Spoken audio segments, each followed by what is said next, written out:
Hello friends, welcome back to my YouTube channel. और आज की इस वीडियो में मैं आपको करवाने वाली हूँ लक्ष्मी पब्लिकेशन की ये किताब सामाजिक विज्ञान का शिक्षा शास्त्र का पहला पार्ट। ठीक है, इंग्लिश में कहे तो पेडागोजी ऑफ सोशल साइंस। तो यहाँ पर जितने भी बच्चे ये देखिए CRSU, MDU, KUK और CDLU से BEd कर रहे हैं उनके लिए काफ़ी ज़्यादा इम्पॉर्टेंट है। ये किताब बहुत ज़्यादा इम्पॉर्टेंट है। तो यहाँ पर आज कहें या फिर आगे तक के लिए कहें तो मेरी प्लानिंग है कि इसका हर एक चैप्टर मैं आपको करवाऊँ। शुरू करेंगे, ठीक है। ये इसके बुक का प्राइस है 300 रुपी। अलग से मैं इस बुक का रिव्यू आपको जल्दी ही दे दूँगी, लेकिन आज की हम इस वीडियो में करेंगे इसका चैप्टर नंबर 1। ठीक है, पूरा मैं आपको एक्सप्लेन करूँगी। अगर आपने चैप्टर पढ़ लिया है या नहीं पढ़ा है, आप स्टार्ट करने वाले हैं, तो आपके लिए हमारा ये वीडियो बहुत ही यूज़फुल रहेगा, क्योंकि आपको देखते ही समझ आ जाएगा कौन से पैराग्राफ में आपको क्या चीज़ दे रखी है। ठीक है, तो मैं आपको समझाते हुए चलूँगी चीज़ों को। और चैप्टर का नाम है सामाजिक विज्ञान, शिक्षण का अर्थ, प्रकृति और क्षेत्र। तो बेसिकली इसमें आपको यहाँ पर क्लियर हो गया, पहला चैप्टर सामाजिक विज्ञान के शिक्षण के अर्थ से है और प्रकृति बताई गई है इसमें, और इसका क्षेत्र बताया गया है आपको। ठीक है, नीचे आपको कुछ क्वेश्चंस दिख रहे हैं, इसको फटाफट से रीड करेंगे। सामाजिक अध्ययन के शिक्षण के महत्व पर टिप्पणी लिखिए। अगर आप इंग्लिश में पढ़ रहे हैं तो इंग्लिश में भी यहाँ पर आपको गिवन है। ठीक है, सेकंड क्वेश्चन इसमें से बन सकता है, सामाजिक विज्ञान के अर्थ, क्षेत्र एवं महत्व को स्पष्ट कीजिए। इसके बाद यहाँ पर सामाजिक अध्ययन की प्रकृति, कार्य, क्षेत्र और महत्व का वर्णन कीजिए। नेक्स्ट क्वेश्चन है यहाँ पर, सामाजिक अध्ययन का क्या अर्थ है, इसकी प्रकृति तथा कार्य क्षेत्र का विस्तार से वर्णन करो। नेक्स्ट इसमें से बन सकता है, सामाजिक अध्ययन से आप क्या समझते हैं, सामाजिक अध्ययन की प्रकृति एवं क्षेत्र की संक्षेप में व्याख्या कीजिए। सामाजिक अध्ययन तथा सामाजिक विज्ञान में अंतर बताएं। माध्यमिक स्तर के पाठ्यक्रम में सामाजिक अध्ययन के महत्व की व्याख्या कीजिए। नेक्स्ट क्वेश्चन है इसमें, अगला क्वेश्चन है, सामाजिक अध्ययन सामाजिक महत्व का विषय है, मात्र इतिहास, भूगोल, नागरिक शास्त्र तथा अर्थशास्त्र आदि का मिश्रण नहीं, विवेचना कीजिए। उसके बाद है यहाँ पर सामाजिक अध्ययन की अवधारणा। ये देखिए, सामाजिक अध्ययन की अवधारणा की व्याख्या कीजिए। सामाजिक अध्ययन के क्षेत्र व उद्देश्यों की चर्चा कीजिए। ठीक है, तो देखिए इसके नेक्स्ट पेज पर क्या है वो मैं आपको दिखा देती हूँ। यहाँ से आपका चैप्टर शुरू हो चुका है। ठीक है, यहाँ पर आपको बहुत ज़्यादा डिटेल में जाने की ज़रूरत नहीं है, मैं आपको फटाफट से बता दूँगी कौन से पैराग्राफ में आपको क्या बताया गया है। ठीक है, तो यहाँ पर देखिए मानव जीवन के बारे में बताया गया है कि मानव का जीवन पहले कैसा था। वह पहले लाखों वर्ष पहले गुफाओं में रहता था, वृक्षों पर रहता था और अपने शरीर को ढकने के लिए पत्तों का प्रयोग करता था। वो कंदमूल खाकर अपना जीवन निर्वाह करता था। ठीक है, और धीरे धीरे उसने समय के साथ साथ अपने घर बना लिए। ठीक है, ईंट और पत्थर का प्रयोग करके उसने भवनों का निर्माण किया, शरीर को ढकने के लिए ऊनी और रेशमी कपड़ों का निर्माण भी किया। तो भूमि पर खेती करने के लिए अनाज उत्पन्न करना शुरू कर दिया। धीरे धीरे कहने का मतलब है उनके जीवन में परिवर्तन आना शुरू हो गया। तो यहाँ पर इस पैराग्राफ में आपको सिर्फ यही बताया गया है। आगे हम पढ़ेंगे तो उसमें लिखा है, फिर मानव को इस बात की आवश्यकता पड़ी कि इस समस्त सामग्री एक पीढ़ी से दूसरी पीढ़ी तक कैसे प्रदान किया जाए। ठीक है, यानी कोई भी चीज़ को किस तरीके से एक पीढ़ी से दूसरी पीढ़ी में ट्रांसफ़र करना है, उसके लिए कोई ना कोई भाषा की तो ज़रूरत पड़ेगी। इस पर्पज़ से भाषा का निर्माण किया गया। ठीक है, और मानव की ज्ञान की उपलब्धियों को 3 स्तरों में बांटा गया, साहित्य एवं कला, प्राकृतिक विज्ञान, सामाजिक विज्ञान। तो ये बेसिक सी जानकारी आपको यहाँ पर दी गई है 2 पैराग्राफ में। आगे बढ़ेंगे तो इसमें लिखा है, सामाजिक विज्ञान मनुष्य के जीवन निर्वाह के लिए वस्तु का निर्माण, वितरण व उपभोग, जीवन यापन, सुख सुविधा के लिए नियमित कार्य व्यवस्था और जीवन से संबंधित अनेक भूतकालीन घटनाओं के उद्घाटन से संबंधित होता है।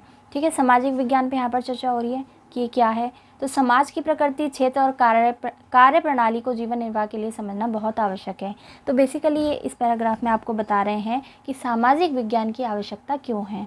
ठीक है, तो कहने का मतलब है जब भी आप किसी क्वेश्चन का आंसर करेंगे तो आपको क्या करना होता है, थोड़ी सी ब्रीफिंग देनी होती है। ठीक है, इसलिए यहाँ पर इन्होंने बता दिया कि व्यक्ति जो है वो समाज से संबंधित है और व्यक्ति का जीवन किस तरीके का था, कैसे कैसे भाषा का विकास हुआ और व्यक्ति ने अपने जीवन निर्वाह करने के तरीके कैसे परिवर्तित किए। ठीक है, इसके अलावा नीचे बेसिक सी जानकारी आपको दिखेगी। अब देखिए यहाँ पर सामाजिक विज्ञान के महत्व पर बल दिया गया। ठीक है, इसमें क्या क्या सब्जेक्ट आते हैं ये देखिए, इतिहास, भूगोल, अर्थशास्त्र, नागरिक शास्त्र, ये सभी आते हैं। ठीक है, परंतु ये विभाजन केवल सुविधा के लिए किया गया है ना।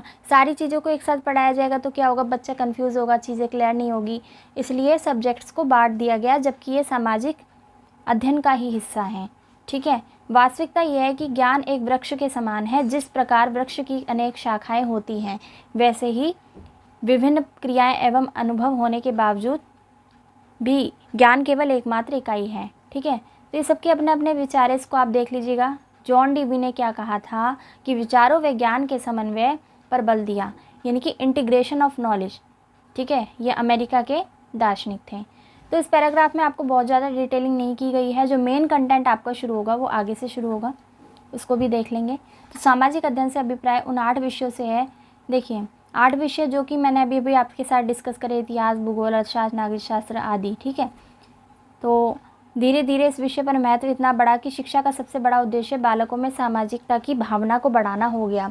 तो देखिए आपको पता है बालक का सामाजिक विकास पहले परिवार में हो जाता था, क्योंकि जॉइंट फैमिलीज़ होती थी और बच्चा अच्छी बुरी आदतों को, चीज़ों को सीखकर समझकर एक अच्छा सामाजिक नागरिक बनता था। ठीक है, लेकिन ये जो दायित्व है वो कहाँ पर आ गया, अब स्कूलों के कंधों पर आ गया है। यानी कि स्कूल की रिस्पॉन्सिबिलिटी हो गई है कि बच्चे को एक अच्छा सामाजिक नागरिक बनाएं। ठीक है, तो ये बेसिक सी जानकारी आपको इस पैराग्राफ में इस पेज पर दी गई थी, पेज नंबर 2 पर। तो ये तो सब आपको पता ही है, देखा आपने कितना इजी चैप्टर है। पेज नंबर 3 पर क्या बताया गया है, भारत में इस झुकाव का आरंभ बुनियादी शिक्षा के साथ हुआ। पिछले 40-50 वर्षों में हमारी शिक्षा व्यवस्था में कुछ महत्वपूर्ण परिवर्तन किए। ठीक है, हमें ये पता ही है, बुनियादी शिक्षा के साथ गांधी जी लेकर आए थे बुनियादी शिक्षा को। ठीक है, शिक्षा का जो स्वरूप है वो भी बदला है और शिक्षा के उद्देश्य भी बदल गए हैं। ठीक है, जैसा कि मैंने आपको अभी थोड़ी देर पहले बताया कि परिवार का उत्तरदायित्व होता था कि बच्चे को एक सामाजिक नागरिक बनाए, लेकिन क्योंकि जो है परिवार न्यूक्लियर होते चले गए, न्यूक्लियर फैमिलीज़ हो गई, लोग इतने बिजी हो गए, तो ये सारा दायित्व स्कूलों पर आ चुका है। तो आज के युग में इस बात की परम आवश्यकता है कि शिक्षा प्रणाली में कुछ इस प्रकार के विषय हों जो कि अतीत की परंपराओं और आचरण के सर्वोत्तम रूप को सुरक्षित रख सकें, तथा साथ साथ बालक को यह भी सिखाएं कि आज के इस नवी युग में उसे किस प्रकार व्यवहार में लाया जा सकता है। तो बेसिक सी जानकारी थी, बहुत ही इजी चैप्टर है। क्वेश्चन आपका कहाँ से बनेगा वो मैं आपको बताऊंगी। अब देखिए मेरे ये बताने से क्या फ़ायदा होगा, जब आप ये चैप्टर शुरू करेंगे, अगर आपके पास ये बुक है तो आपको चुटकियों में समझ आ जाएगा। ठीक है, और अगर आप इस चैप्टर को नहीं भी पढ़ने वाले हैं और इस वीडियो को देख लेंगे तो इस चैप्टर से रिलेटेड हर एक क्वेश्चन को आप हल करने की क्षमता रखते हैं।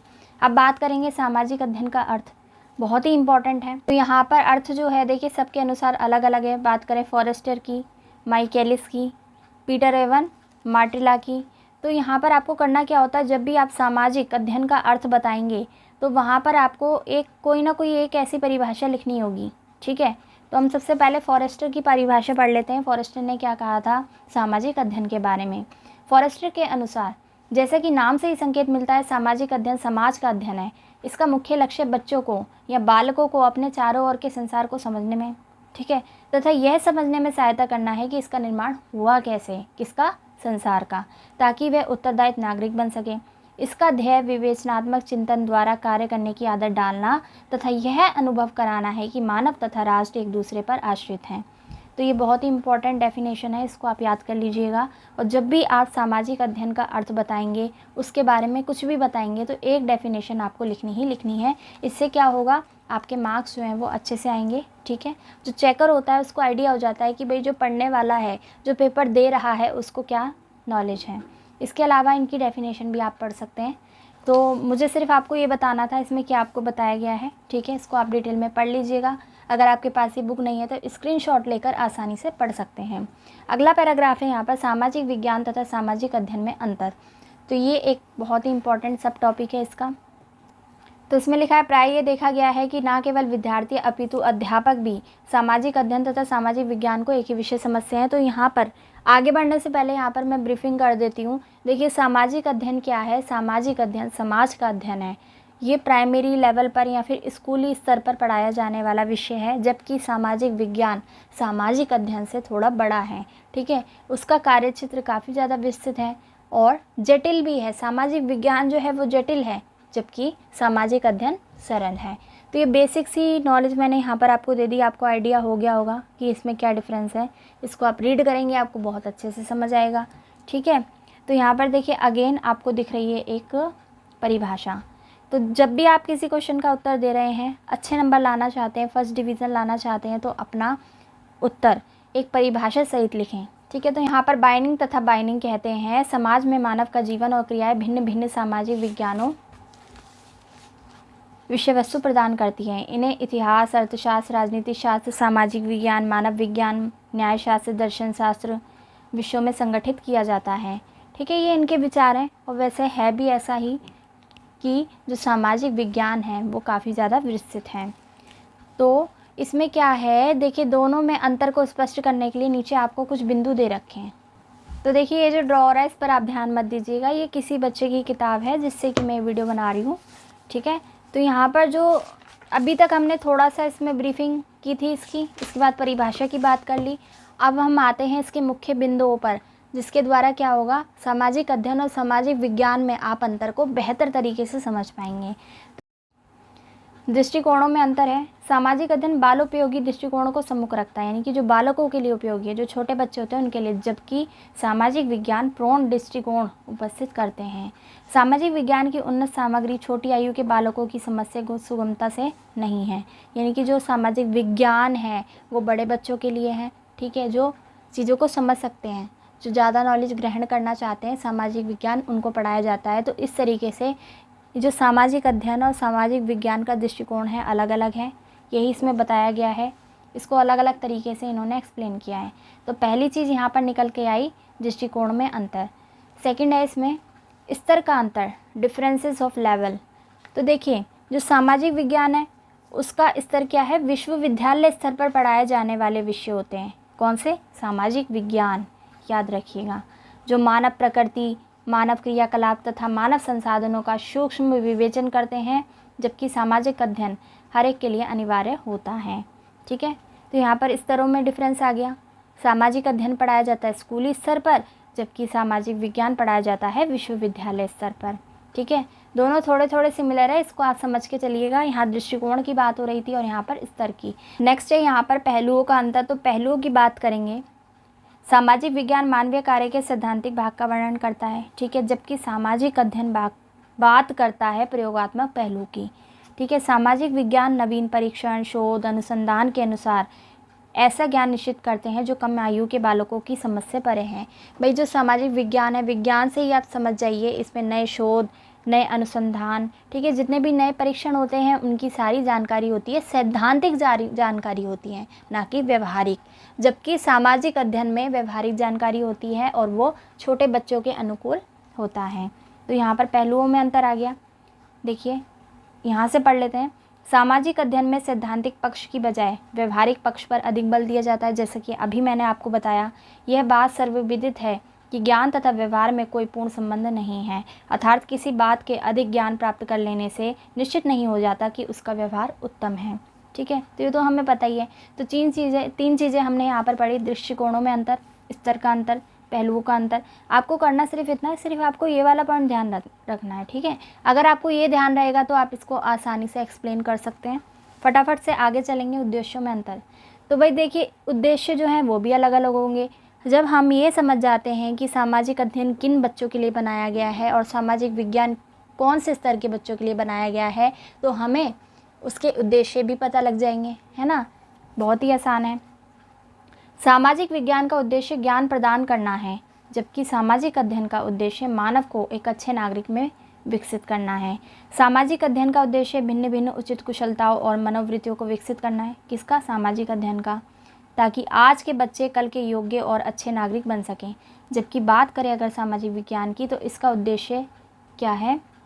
व्यक्तियों को ज्ञान प्रदान करना। सामाजिक अध्ययन में विद्यार्थियों में स्वस्थ अभिमत का निर्माण कराने का प्रयत्न करना।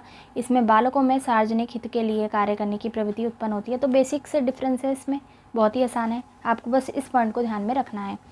बाद में मैं रिवाइज भी करवा दूंगी। विषय वस्तु का शैक्षणीय होने का अंतर। ठीक है, जो पढ़ाया जाना है उसमें भी अंतर पाया जाएगा। कैसे? देखिए ज़रा।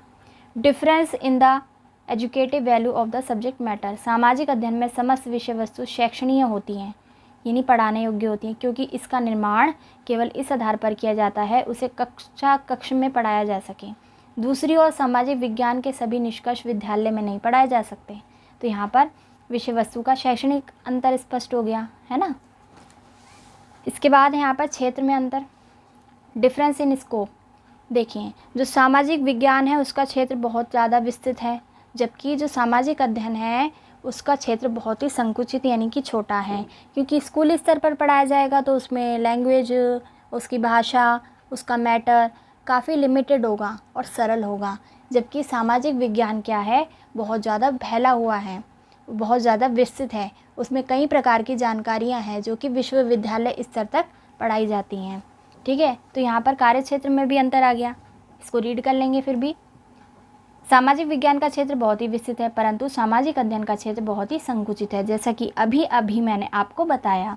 ऐसा इसलिए है कि सामाजिक विज्ञान विश्वविद्यालयों और उच्च कक्षाओं के लिए होता है, जबकि सामाजिक अध्ययन की सामग्री का चुनाव प्रमुख रूप से स्कूल में पढ़ाने के लिए किया जाता है। बहुत ही आसान है, इसको भी देख लिया आपने। अगला इसमें प्रस्तावना रूप में अंतर यानी कि प्रेजेंटेशन में अंतर, प्रस्तुत करने में अंतर। कैसे? जो सामाजिक विज्ञान है वो एकांत रूप में ज्ञान देता है और दूसरी ओर सामाजिक अध्ययन एकीकृत ज्ञान देता है। सामाजिक विज्ञान समाज के भिन्न भिन्न पहलुओं का विश्लेषण करने के बाद इनका अध्ययन करता है।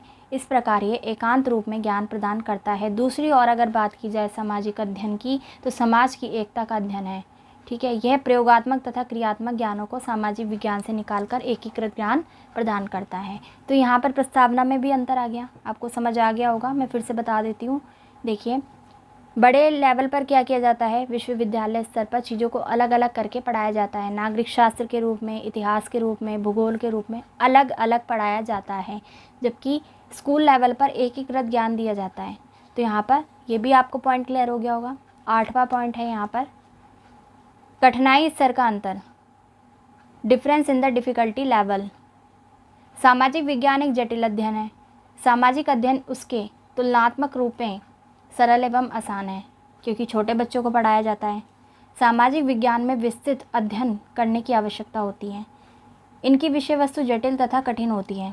यह विषय उच्च कक्षाओं के लिए उपयुक्त है। दूसरी ओर सामाजिक अध्ययन का अध्ययन केवल उच्चतर माध्यमिक श्रेणियों तक ही सीमित है। इसमें केवल वही विषय सम्मिलित हो जाते हैं, किए जाते हैं जो क्रियात्मक हो और प्रत्येक व्यक्ति के लिए लाभदायक हो। तो यहाँ पर कहने का मतलब है कि इस जो किताब की, लक्ष्मी पब्लिकेशन की इस किताब की भाषा देखिए कितनी सरल है, चीज़ें घूम फिर के वहीं आ जाती है कि सामाजिक अध्ययन जो है वो छोटे बच्चों को पढ़ाया जाता है, जबकि सामाजिक विज्ञान बड़े बच्चों को पढ़ाया जाता है। बस आपको पॉइंट्स को याद रखना है। बात की जाए अगर सामाजिक अध्ययन और सामाजिक विज्ञान में अंतर की, तो आपको ये कुछ पॉइंट्स याद रखने पड़ेंगे। सबसे पहले आपको परिभाषा पता होनी चाहिए, ठीक है, अच्छे नंबर लाने के लिए। दूसरा आपको ये पॉइंट्स पता होने चाहिए, दृष्टिकोणों में अंतर आप एक्सप्लेन कर देंगे, मैंने आपको समझा भी दिया है। स्तर का अंतर, ठीक है। इसके बाद बात की हमने पहलुओं के अंतर की, उद्देश्य भी अलग अलग हो जाएंगे। विषय वस्तु का शैक्षणीय होने का अंतर हो गया इसमें, और यहाँ पर आ गया क्षेत्र में अंतर, प्रस्तावना रूप में अंतर और कठिनाई स्तर का अंतर। तो आज हमने यहाँ पर एक बहुत ही इम्पोर्टेंट टॉपिक को डिस्कस करा है, क्या सामाजिक अध्ययन का क्या अर्थ है, ठीक है। इसके अलावा हमने डिस्कस किया सामाजिक विज्ञान तथा सामाजिक अध्ययन में क्या अंतर है, ठीक है। और पूरा ये मैंने आपको एक तरीके से एक क्वेश्चन आपको तैयार करवा दिया, ठीक है। नोट्स की फॉर्म में दे रखा है, बहुत ही अच्छे तरीके से दे रखा है। मेरा मेन मोटिव था यहाँ पर इस पूरे चैप्टर को कंप्लीट करवाना इस वीडियो में, लेकिन क्योंकि आज हमारा ये पहला वीडियो है तो हम देखेंगे कि आपका रिस्पॉन्स किस तरीके का आ रहा है, तभी हम आगे के चैप्टर्स भी लेकर आएंगे, ठीक है। और इस चैप्टर को अगले वीडियो में मैं पूरा कंप्लीट करवा दूँगी, आपको सारे क्वेश्चन आंसर्स भी करवा दूँगी कि यहाँ पर ख़त्म हो जाएगा, ठीक है। इसके बाद फिर हम सेकंड चैप्टर भी करेंगे। तो आज के लिए आपको करना सिर्फ इतना, जितना आपको बताया गया है, पढ़ाया गया है, उसको आप तैयार कीजिए। पेपर बहुत ही नज़दीक है। तो देखिए नेक्स्ट वीडियो में हम करने वाले हैं सामाजिक अध्ययन का कार्य क्षेत्र, ठीक है। इसको डिटेल में मैं आपको पढ़ाऊँगी, समझाऊँगी, बहुत ही आसान और सरल भाषा में समझाऊँगी, ठीक है।